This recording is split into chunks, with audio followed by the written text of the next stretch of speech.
yesterday one of the biggest fire events in Texas history, with more than 1 million acres of Texas land burned.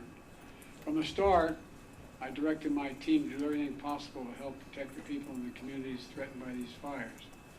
In response to specific requests made from the state, we already have more than 500 federal personnel here working on fire suppression.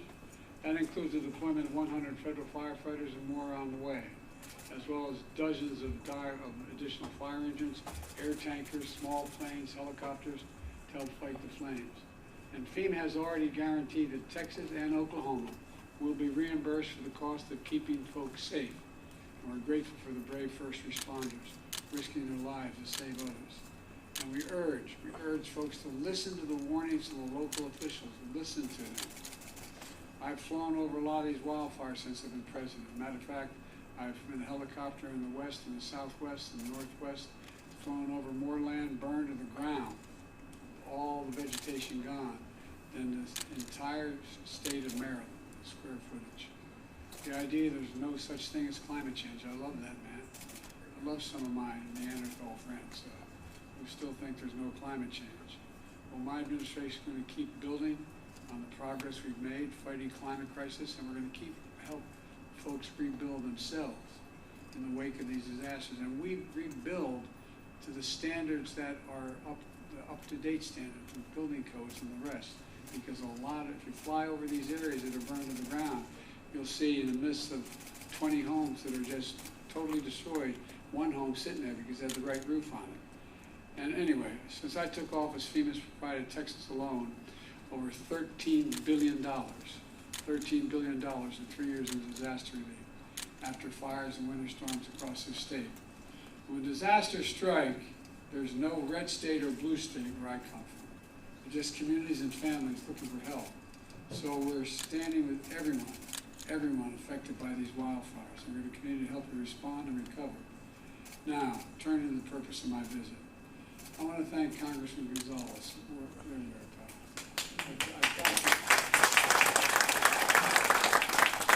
Thank him for the passport into his district, but he's been a great partner. I also want to thank Mayor Cowan for his partnership, and I want to thank County Judge Trevino for over 30 local officials who've joined us here today. No one works harder for a safe, secure border than all of you. And Secretary Mayorkas has joined us today, and he's joined by 7 mayors and cities and towns across South Texas.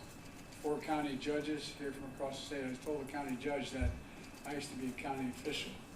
It's the hardest job in American politics. You know why? They think you can do everything, you don't have the budget. So anyway.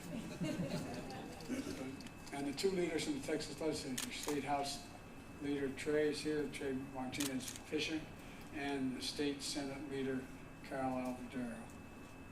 And all the other local officials that are here today, I want to say thanks. Folks, it's real simple. It's time to act. It's long past time to act. I just received a briefing from the Border Patrol at the border, as well as Immigration and Enforcement, asylum officers, and they're all doing incredible work under really tough conditions. Really tough conditions. They told me what you already know, and we already know. They desperately need more resources. Say it again, they desperately need more resources. Need more agents, more officers, more judges, more equipment in order to secure our border. Folks, it's time for us to move on this. We can't wait any longer. Folks, on my first day as president, I introduced a bill I sent to Congress, a comprehensive plan to fix the broken immigration system and to secure the border. But no action was taken. Then months ago, my team began a serious negotiation with a bipartisan group of senators, leading conservative Republicans and progressive Democrats. And it resulted in a compromise bill. It's the toughest set of border security reforms we've ever seen in this country. It's pretty basic.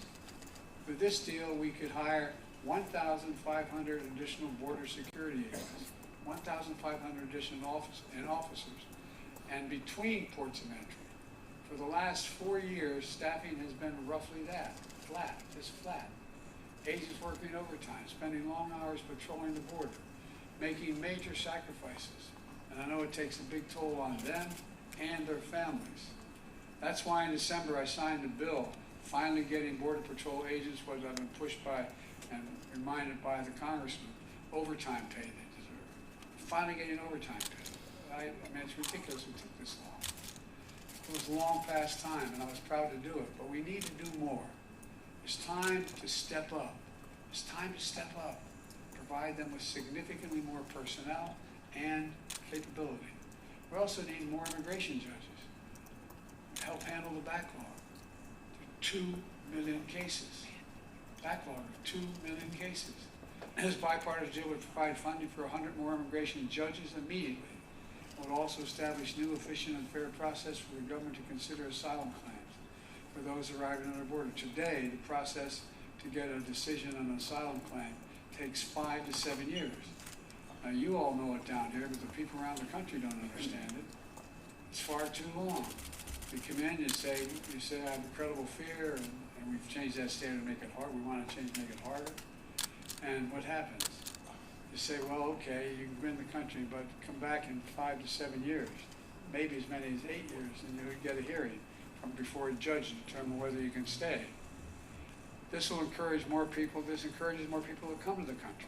If they get by the first, they got another 5, 7, 8 years before they have to do anything, because they know they cannot handle the caseloads quickly, and they'll be able to stay in this country in the meantime. With new policies in this bill, and the addition of 4,300 additional asylum officers, we'll be able to reduce that process to less than 6 months. That would have a serious deterrent effect on those coming north. When the criminal gangs say, we'll get you north, but it's $8,000, they say, no, wait, let me get this straight. I'm going to go north.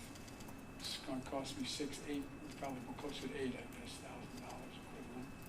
And I'm going to get there. And in 6 months, they may be able to get rid of me. I don't know, man. 6 months, 7 years, 2 different things. The person who's thinking about entering the United States understands that cases to be decided in a few weeks or months instead of 5 to 7 years. They're less likely to come in the first place. They're not going to pay the cartels thousands of dollars to make that journey. Knowing that, it will be turned around quickly. Look, and we also need more cutting-edge inspection machines to detect and stop fentanyl from entering the United States of America. A year ago, I stood at the border in El Paso, and I watched these machines at work. They were able to detect everything from fentanyl to weapons to people being smuggled into cargo containers. This compromised bill would provide an additional $424 million for 100 more of these machines and can save lives in the process. This compromised legislation will also give me as president, or any of the next president, emergency authority to temporarily shut down the border between ports of entry when the numbers of immigrants and migrants, overwhelm the border, straining the Border Patrol's ability to process them. At the same time, at our legal ports of entry, like here in Brownsville, we're making investments in infrastructure. My bipartisan infrastructure law is going to provide nearly $4 billion new dollars to boost security, to ease waiting times at land and ports of entry like Brownsville. And I want to thank again Congressman Gonzalez helped me get that through and get it passed in the law. That you get the money that's how you get the money for the Gateway Bridge from that fund. Folks, the bipartisan border security deal is a win for the American people. And it's a win for the people of Texas, and it's fair for those who legitimately have a right to come here to begin with. It's a win for the people of Brownsville, and I believe that's why the Border Patrol Union endorsed it. I believe that's why the National Chamber of Commerce endorsed it, not known as the Democratic Organization with a capital D. Look, and that's why the Wall Street Journal endorsed it as well. This is a truly bipartisan initiative. That's why the bipartisan South Texas Alliance of Cities endorsed it. Folks, I didn't get everything I wanted in that compromise bipartisan bill, but neither did anybody else. Compromise is part of the process. That's how democracy works. That's how it's supposed to work. Compromise is a very positive step on a critical issue for the country, all of those issues for the country. And folks here in Brownsville and all along the border know that. We need to have their backs, your backs. I want the people to understand clearly what happened here. This bill was in the United States Senate, was on its way to being passed. Then it was derailed by rank-and-file politics, partisan politics. The U.S. Senate needs to reconsider this bill, and those senators who oppose it need to set politics aside and pass it on the merits, not on whether it's going to benefit one party or benefit the other party. It's about whether it benefits the American people. It's what the American people deserve.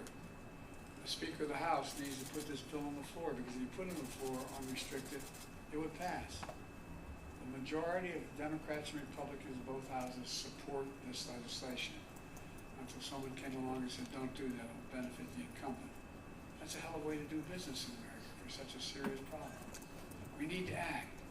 It's time for the speakers and some of my Republican friends in Congress who are blocking this bill to show a little spine. Pass a bipartisan, remember, bipartisan, conservative leaders supported this. Border security bill. Let's remember who we work for God's sake. We work for the American people. Let me end with this. I understand my predecessor's legal past today. So here's what I would say to Mr. Trump. Instead of playing politics with this issue, instead of telling members of Congress to block this legislation, join me, or I'll join you, in telling the Congress to pass this bipartisan border security bill. We can do it together. You know and I know. It's the toughest, most efficient, most effective border security bill this country has ever seen. So instead of playing politics with the issue, why don't we just get together and get it done? Let's remember who the heck we work for. We work for the American people, not the Democratic Party, the Republican Party. We work for the American people. And let's remember who we are. We're the United States of America. No, I mean this. Think about this. There's nothing beyond our capacity. Nothing when we work together. And of all things we should be working together on is this. We have the formula to get it done. God bless you all. May God protect our Border Patrol. May God protect our troops. Now I'd like to turn this over to Secretary of the Air Force. Thank you.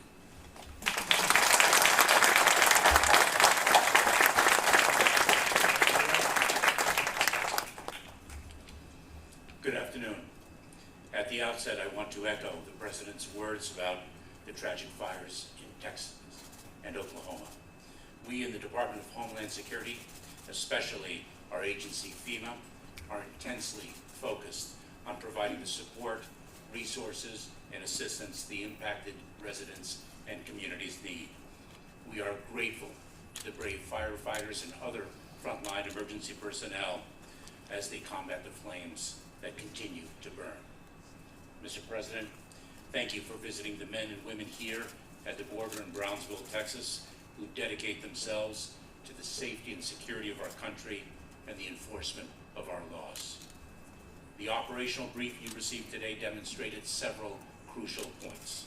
First, you were able to, once again, see up close the extraordinary talent, tireless dedication, and true heroism of our personnel who give so much of themselves every day, many at great personal risk, to secure our border, disrupt and dismantle dangerous cartels and smuggling operations, keep fentanyl out of our communities, rescue victims, and so much more.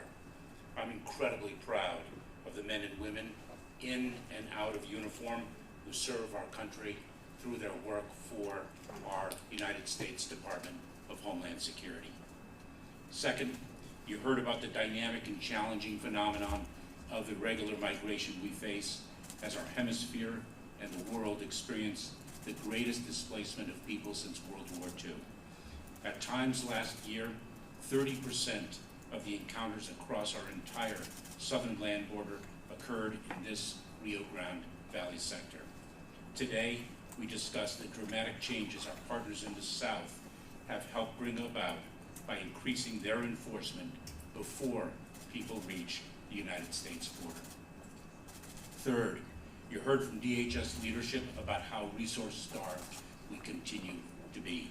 Only Congress can address our desperate need for more Border Patrol agents, field operations officers, immigration enforcement agents and officers, asylum officers, immigration judges, support personnel, facilities, and technology. You can see the impact these resources will have on our ability to strengthen our security, advance our mission to protect the homeland, and enforce our nation's laws quickly and effectively. Though Congress has not yet provided the resources we need, DHS will continue to enforce the law and work to secure our border. We have listened to our workforce and, leveraging every available asset, equip them with new technology, logistical support, innovative tools, 11 new processing facilities, and hundreds of additional processing coordinators and support personnel. We are removing and returning historic numbers of migrants who entered illegally and failed to qualify for relief. Just since mid-May, we have removed or returned more such migrants than in any full fiscal year since 2015. We have provided asylum officers new authority to streamline the asylum claims process, implemented regulatory changes that incentivize migrants to follow safe, orderly, and lawful pathways, and so much more. The importance of passing the bipartisan legislation to fix our broken immigration system and add much-needed resources cannot be overstated, nor can the heroism of our personnel who accomplish so much for our country with so much less than what they need and deserve. Finally, Mr. President, you heard about the difference that cooperation, collaboration, and communication between federal personnel and local officials can make in the efficient and effective enforcement of our laws. Unlike Texas Governor Abbott's efforts to undermine federal border enforcement, the leaders in Brownsville serve as a model of cooperation in addressing together the challenges that irregular migration present, all in the service of this community and our country. Thank you, Mr. President. Thank you to the public officials here at all levels of government, and thank you to the extraordinary public servants of the United States Department of Homeland Security. It is now my pleasure to introduce Congressman Vicente Gonzalez.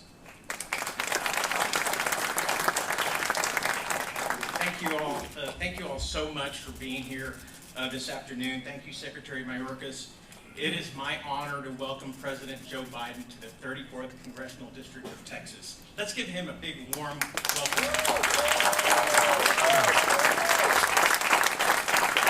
And we hope this is just the beginning of many more visits to our region, not only in this presidency, but in the next.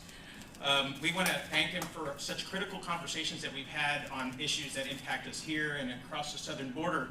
But I can't go by without celebrating the recent over $300 million of infrastructure investment that we've received right here to our congressional district. I know when you travel across the valley, you see this massive infrastructure in roads and bridges, but we've especially have received a lot of resources in expanding our ports of entry, our airports, $68 million to deepening and broadening the port of Brownsville, which will allow larger vessels to come in, and more projects to assure that we continue to compete globally in the next generation. And secondly, I'd like to thank folks who are here today who understand that border security is not a Democratic or Republican problem. It's an American problem that requires real bipartisan solutions. And that's why we must enact legislation that enables us to hire more immigration judges, more agents, more infrastructure on our southern border. And the bill that came from the Senate side, that the bipartisan border security package, would do just that. And it would fix many of the problems that are urging our southern border today. And we need to continue with ideas like that. We need to assure that one former president and a partisan rogue group of members of Congress don't stop this progress and don't alleviate the pressure on our southern border. I continue to urge safe zones in the Congress, to create safe zones in places like Guatemala and Panama and possibly Colombia, where migrants can process their asylum claim thousands of miles from our southern border. And it takes the pressure off our southern border, and it assures that cartels don't continue to enrich themselves by trafficking people to our southern border. However, we cannot do this without a bipartisan cooperation, and we need to assure that we continue to nudge that small rogue group of members of Congress, of Republican members of Congress. It's not all of them, it's a small group that are putting a stop on important legislation that could really take the pressure off our southern border and create improved conditions here in South Texas and across our region. So rest assured that I will continue to work with President Biden and members of Congress across the aisle to bring policies that will make things better for everyday Americans, but also secure our southern border. Thank you so much for being here. Thank you to all the stakeholders that are here, that joined us this morning. I could not be more proud than to have all of you here today. So God bless South Texas, and God bless the United States of America.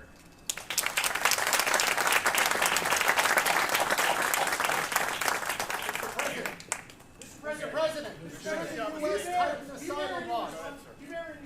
Good afternoon, everyone. My name is John Cowan, and I am the mayor of the city of Brownsville. Mr. President, thank you for visiting our beautiful city, the largest city in the Rio Grande Valley. I believe I speak for all of the elected officials here when I say it's an honor to have you here. We stand united in our commitment to protect our communities, secure our border, and uphold our values. I'm a member of the South Texas Alliance of Cities, a group of mayors from South Texas communities. We work in partnership with the federal government, local law enforcement, and nonprofits to address the challenges created by the border issue. We understand the complexities, the diversity of thought on possible solutions, and the compelling need to ensure that immigration is not a wedge issue. As local leaders, we are responsible for our communities, our safety and well-being. We cannot play politics with this. I am proud of the work we have done in Brownsville to help people entering the country. Our approach, called the Brownsville model, is as compassionate and humane as it is efficient. It prioritizes dignity and care. For 2 years in a row, Brownsville has been named one of the 20 safest cities in America. Mr. President, all of us here are overworked and understaffed. In Brownsville, we have assisted over 240,000 migrants since 2021. Our population is just below 200,000. From El Paso to San Antonio to Brownsville, we all need help. So do our federal partners. We cannot afford to wait. We need to pass the Senate's promising bipartisan border bill that you have championed. We've studied it, and it will give cities critical resources to respond humanely to the migrant challenge. Thank you for your leadership. It's a big deal to have the President of the United States in the Rio Grande Valley, and thank you all for visiting beautiful Brownsville, Texas.